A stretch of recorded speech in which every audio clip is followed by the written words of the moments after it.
I want to welcome you to night number 2 of 6 Hard Questions. And I know we got some folks that weren't here last night, and so I'm going to be just doing a little 2-minute review, if you will. But we're addressing 6 hard questions of life, and last night we did the first 2. Is this all there is? And then we talked about, why am I here? And so when we start talking about some of these hard questions of life, we discovered that they lead us down a path. And so the reason that happens is because we have a lot of different lenses, a lot of different filters, a lot of different perspectives that we look at life through. And they affect our approach to life to a phenomenal degree, because if we think a certain way, then we'll view the world in that way. And the way that we react to the world around us will depend upon that worldview. And so we had determined that as we approach life, and that path that can lead us down, it will help us to raise some questions. And those questions aren't always so easy. In fact, a lot of times those questions are very hard questions. And the questions aren't few, in fact they're many, but we're only going to deal with 6 in this series. And these are probably the fundamental questions that we ask in life as we journey through life. And some of us know and some of us don't know that path that we're on will determine the questions we ask and the answers we get. And it has a lot to do with the outcomes. So we have lots of questions, but it seems like the answers, however, are few and far between. And we just ask a question, and sometimes the answer we get is another question. Have you ever experienced that in your life? Where you're asking a hard question and then the follow-up is another question. And so sometimes it leads to, even a harder question. And so we're going to deal with another question. Tonight, the question that we're going to deal with next is, why so much pain? You know, if there was a designer, somebody that designed the universe, and he has a plan and he has a purpose, why in the world would he have pain as part of that plan? And we have that hard question. Why is there so much pain in the world? If everything was created by a designer God, why in the world, and He has a purpose for me, why in the world would part of that purpose be pain? Was pain part of the plan? Viktor Frankl, a psychiatrist and a Holocaust survivor, he was the founder of an existential type of therapy, and they have basically 4 paths. But Viktor Frankl, this Holocaust survivor, in this philosophy, he was a psychiatrist, and he was the founder of a therapy that helped people realize part of their purpose, part of their meaning, and that's what they based their therapy on, was that you need to know why you're here and what's going on. And interesting enough, he believes that pain gives us meaning. He says, what is to give light must endure burning. If something's going to be good, it can only be good because there's pain involved. And so part of the therapy that these folks would go through is to explain that the reason and the meaning in your life can be found in the pain, in the suffering. And I don't know if I agree with that, but it's quite interesting. But is that the only take? Is that the only path that we can go down and say that has to be the answer? Because this fella is a bright individual and he suffered through the Holocaust. He has to know, right? That this is the purpose, this is the plan. It involves pain. Well, consider this question that was asked by a God apologist, Lee Strobel. He said to imagine for a moment you could ask God one question. We're basing our talks here this weekend on the idea, the path that we're going down, that there is a God, there's something else out there, there's someone else out there, and that He has a design, a plan, a purpose. And if that's true, if we could ask Him just one question, what would we ask Him? And in light of the topic at hand and our question at hand, what do you suppose the number one response that he got out of his survey? If you could ask God one question, what would it be? Why is there so much pain and suffering?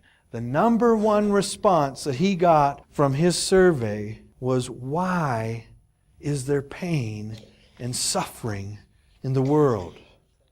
And so this question is universal. A lot of people ask that.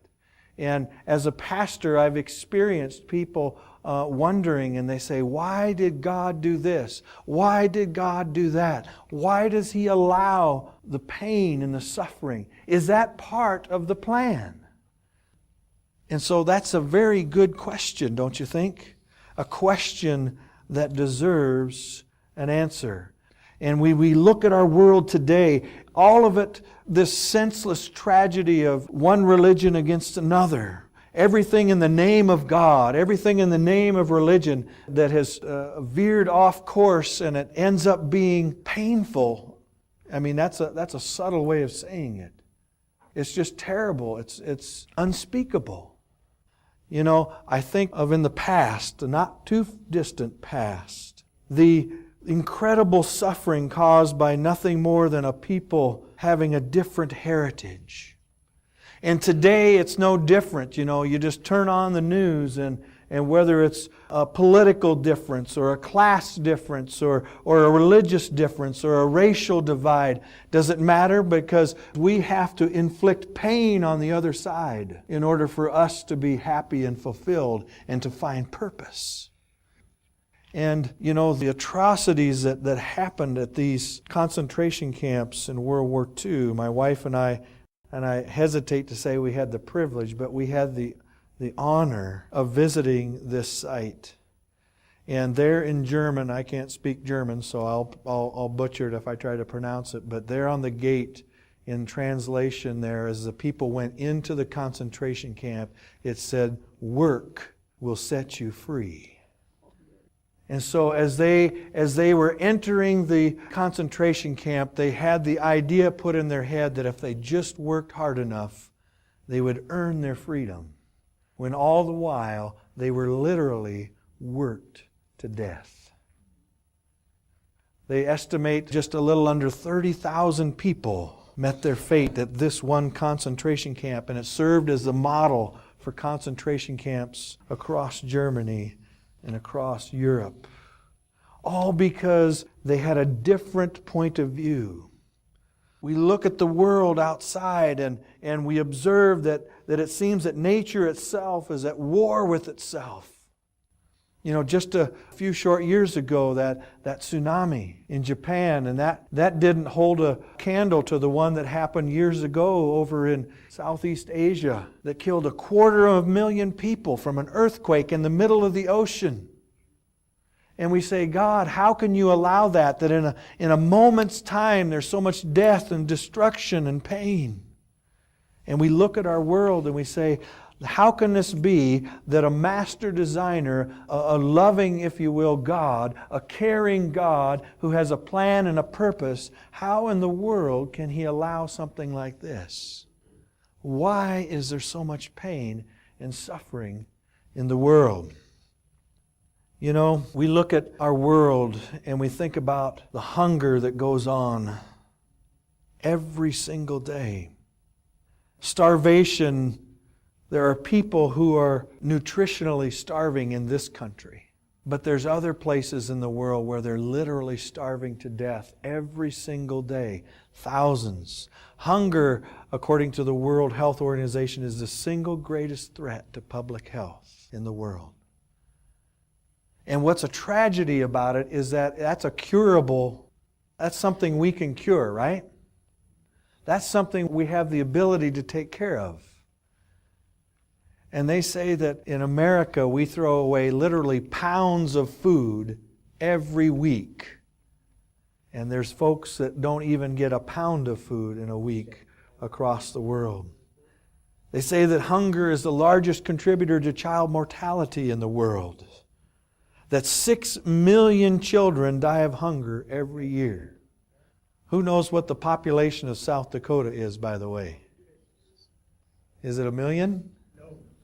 750,000. Amazing. Every single year, 8 or 9 South Dakotas starve to death. And we have plenty of food in the world. And people look at that, and then they look at the sky and they say, God, how could you allow all those innocent people just to literally starve to death? I talked just briefly about malnourishment. 1 out of every 7 people in the world are malnourished, and there's no reason for it. And so we can sit at our dinner table and contemplate the pain that is going on the other side of the world. How many of you had your folks say, you better eat everything on your plate because there's somebody over on the other side of the world that's starving? And that was supposed to motivate you to eat your food. Even if it was cauliflower and liver and onions or whatever they were trying to get you to take. Why would a God who made us make us for pain? Was pain part of the plan? Well, we can understand a little bit about pain when we understand that part of the plan didn't necessarily involve pain, but it involves something called free will.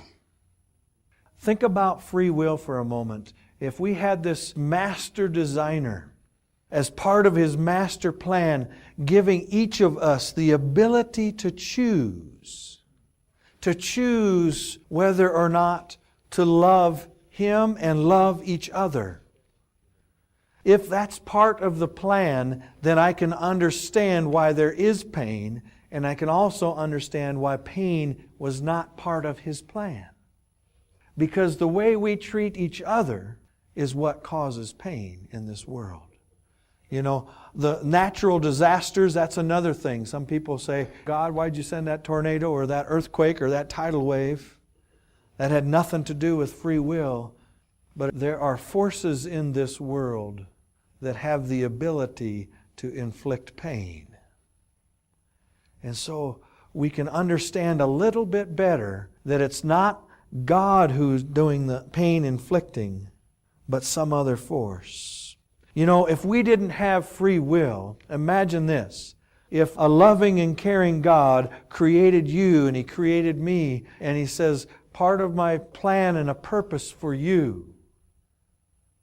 And we ask the question, then why is there so much pain? He says, because I've given you the free will choice of whether or not you love me or whether you love each other. We have a word for forced love. If the Creator God, if He didn't create us with free will, we would be what we would call a robot. Some kind of a conditioned response. Right? A few years ago, and I don't know if they still have it at Reptile Gardens, they had the chicken that played tic-tac-toe. They still have that? I don't know if he's still over there or not. Probably not the same chicken. But the chicken would beat you at tic-tac-toe every time because he wanted the kernel of corn. Because that chicken figured out, if I peck in this order, I'm going to get a piece of corn. And it doesn't matter where they start. If I go here, here, and here, I get a piece of corn. And here's this chicken beating smart people for a piece of corn. And we think the chicken's smart, but he's not. He's conditioned. He doesn't have a choice. If he wants corn, he's got to peck in that order. What if a God created you so that all you had to do is peck in a certain order? What would you think of that kind of a God? You say, I would rather be free. And so He gives us free choice because we're not robots. And we have a word for forced love. God does not force us to love Him. This Creator designer did not put in His plan a coercion for you to love Him. It's not forced. Forced love in our world, we call that rape. When we force ourselves on someone else, that's what that's called. And that's not affection at all. And so God says, I can't force myself on you. I can't force you to believe in me. I can't force you to love me. And I also cannot force you to love each other. And so now I understand a little bit about pain. You know, to illustrate this a little bit farther, think about what's allowed. How many of you parents in the room have allowed your kids to play in the street? In fact, you encourage them. Kids, would you go play in the street for a little while? No. Why not? Why wouldn't you encourage your children to play in the street? And it's the same with the designer. He does not encourage us to go play in the street of life.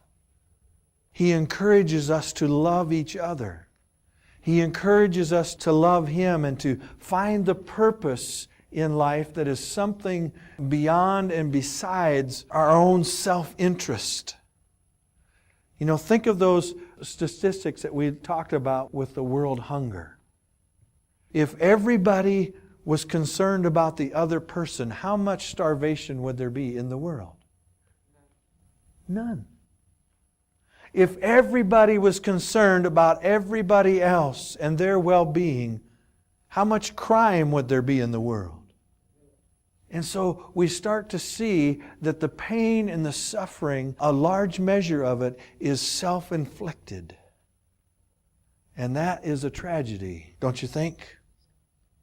A lot of our pain is self-inflicted. And I want to ask, do you think that it's part of the plan? Psychologist Madeline Levine has been counseling teenagers for over 25 years. But recently, she has begun to see a new breed of unhappy teenagers. Smart, successful, privileged kids who utterly feel lost and empty. For Levine, one client in particular typified this kind of unhappy teenager. Late on a Friday afternoon, the last appointment of her week, Levine saw a 15-year-old girl who was bright, personable, highly pressured by her adoring but frequently preoccupied parents. The girl was also very angry. Levine quickly recognized the girl's cutter disguise. A long-sleeved t-shirt pulled halfway over her hand and an opening torn in the cuff for her thumb. Such t-shirts are used to hide self-mutilating behaviors, cutting with sharp instruments, piercing with safety pins, or burning with matches. When the young girl pulled back her sleeve, Levine was startled to find that the girl had used a razor to carve the following word into her forearm: empty. You see, when we consider the pain and the suffering that goes on in this world, so much of it is self-inflicted. Because life is empty and we need to be fulfilled. We need to find our purpose. Levine commented, "I tried to imagine how intensely unhappy my young patient must have felt to cut her distress into her flesh. The most common thing I hear in my office from the kids is, 'I'm fake.' The surface of their family life always looks good. The lawns are neatly manicured. The houses always look so beautiful. But when you get to what's going on beneath these kids' t-shirts, there's not much happening inside." You see, the pain is there because they say, "I want to feel something. Because I want to feel someone. Because I want to have hope," and there is none.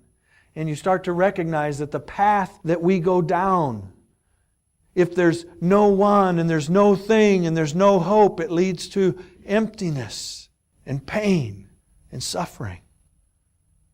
It doesn't mean that if we go down the other path where there is someone and something and hope that there's not going to be pain. Because others have free will. They have choice, don't they? They can choose to not love. And for us to not love is to inflict pain in a way. Parents, how many of you would choose to not love your child? I couldn't understand that point of view. Several years ago, actually about 2012, the Voyager spacecraft. How many of you remember the Voyager space probe that went out in the 70s? It was just supposed to go out and collect data and send data back. Well, this spacecraft, it became the third and the fourth human artifacts to escape entirely from our solar system. Well, Voyager, in outstripping the gravitational attraction of the sun, it carried small metal plaques identifying their time and their place of origin for the benefit of any other spacecrafters or spacefarers out there. Somebody, somewhere, something might find them out there in the distance. And if they did, the creators of the Voyager space probe said, we want you to know who we are, where we are, and a little bit about what we are. This kind of example before them, NASA placed a more comprehensive message aboard Voyager 1 and 2, a kind of a time capsule intended to communicate a story of our world to the extraterrestrials out there. It's very interesting to me that in a world of scientists who go out of their way to say there is no one and no thing and no hope, are curious to find out if there's someone or something, if there is actually hope. And they pin their hopes on a little tiny spacecraft with some gold plates. And on those gold plates is the inscription and the message. This is a present from a small distant world, a token of our sounds, our science, our images, our music, our thoughts, our feelings. We are attempting to survive our time so that we may live into yours. Sounds like a message where they're hoping that there's someone and something out there. And a message that they want to survive our times. They want to survive the pain and the suffering that so frequently absorbs our whole being. And so we consider this cry for an understanding, a context of the purpose and the plan of life. The question is can we know the plan? If pain wasn't part of the plan, then what's the plan? Can we know the plan? Has somebody laid out the plan? Has this designer shared with us any kind of a message? Just like the Voyager was sent out into the distant space saying, is there anybody out there? Has the designer sent a message here? Wondering, is anybody listening? Is there anybody listening to a creator God, a master designer? Is there something definite that we can know? In 1999, Stephen Gowan spotted something clinging to his fishing nets.